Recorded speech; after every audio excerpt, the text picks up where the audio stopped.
Well, we made it through another Thursday. Today was a little bit of an expedient, which means a little bit speedier. We went a little faster with the process today, but we still got in some great reading, some great thinking, some great discussing, some great writing, and I wanted to make sure I hit two of the points that actually really one of the point that we talked about. It's just from two separate places in the chapter. I wanted to hit a couple of those points just one more time on this video because, and the reason I entitled today's post "Take a Load Off" is mostly because of the content, but also partially because of that song. Take a load off, Fanny. Take a load for free. Take a load off, Fanny. And you put the load right on me. Ask your grandparents about that song. I really like that song. My parents were a big fan of that song, actually, and so I think that's where kind of my love for that song came into play. But you can Google it. It might actually be called "Take a Load Off." I think it'll "Take a Load Off, Fanny." That's the woman's name in the song. I don't know. At any rate, I'll let you look it up. You guys are good with Google. At any rate, the reason I entitled today's post "Take a Load Off" is because we came to this major event for our Empathetically Speaking organizers. When we came to it, we had a little discussion about it because every single person here knew why I stopped the book when I stopped it to have the discussion.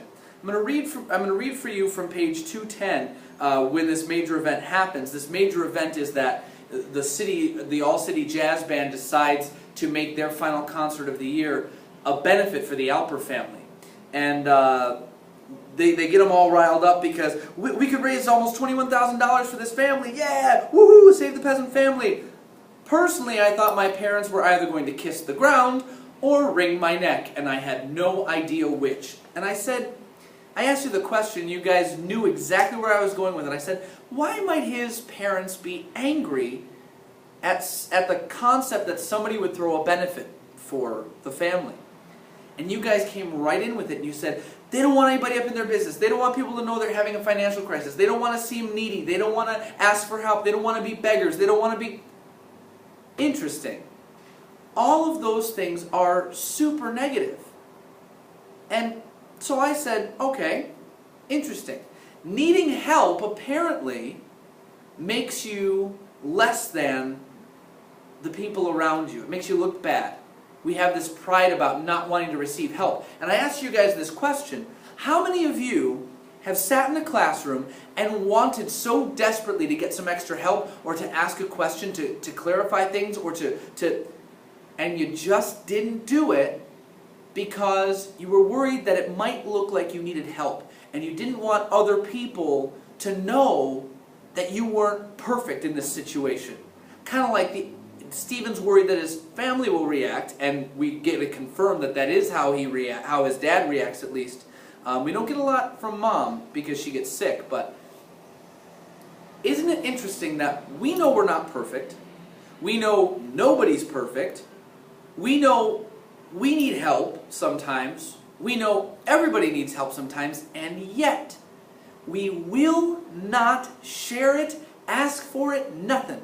And we got to asking this question, why? Why do we do this? Why do we refuse to be helped when we know everybody needs help, and when we know that we love to help people when they're in a position of need and we're not? Why does this happen? And again, I don't have a good answer for you other than the fact that we're human and we tend to do this. And we use it again to cycle back to this concept of, we really ought to be more open and honest in our communication, because that allows us to navigate what can sometimes be an unfair world, as Stephen calls it, just by opening up and asking to receive some assistance when we know we need it, people know we need it, everybody knows we need it, and everybody at sometimes does need it.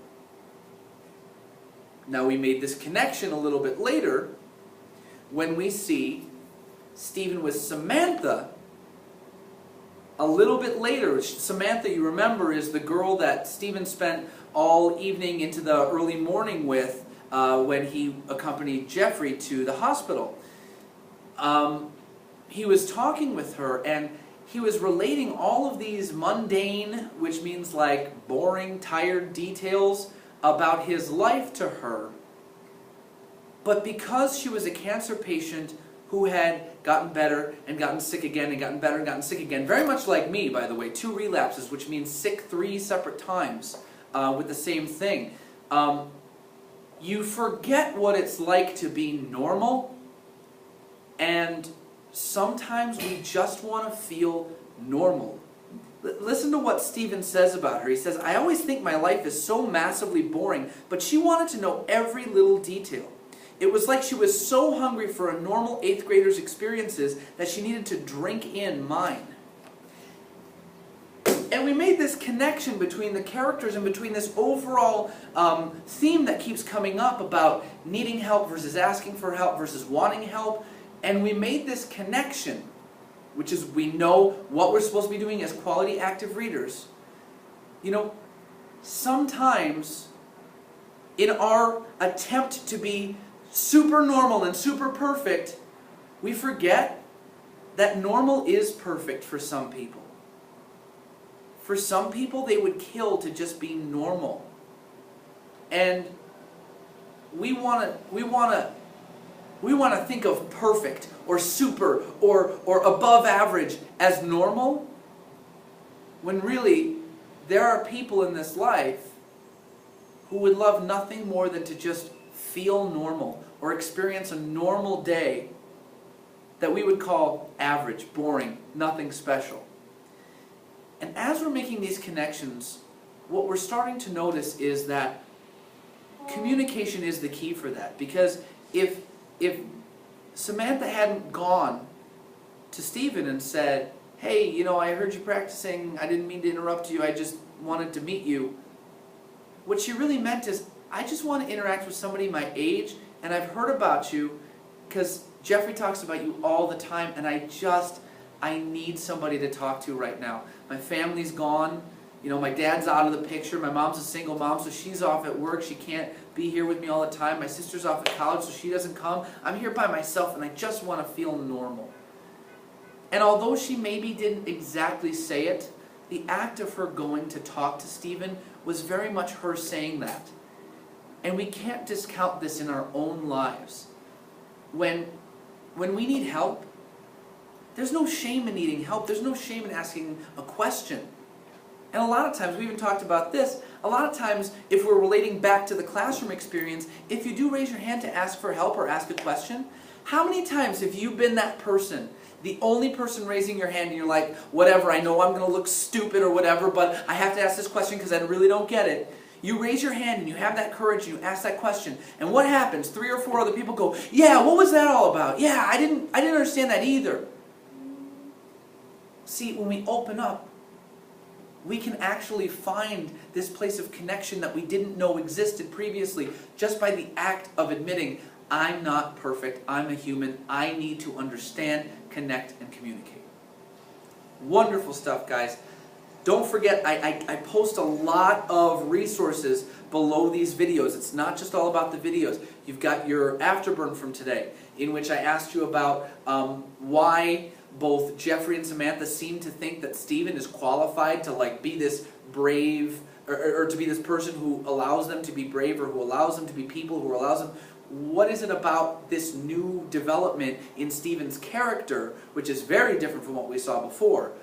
What is it about that they trust him to be this person?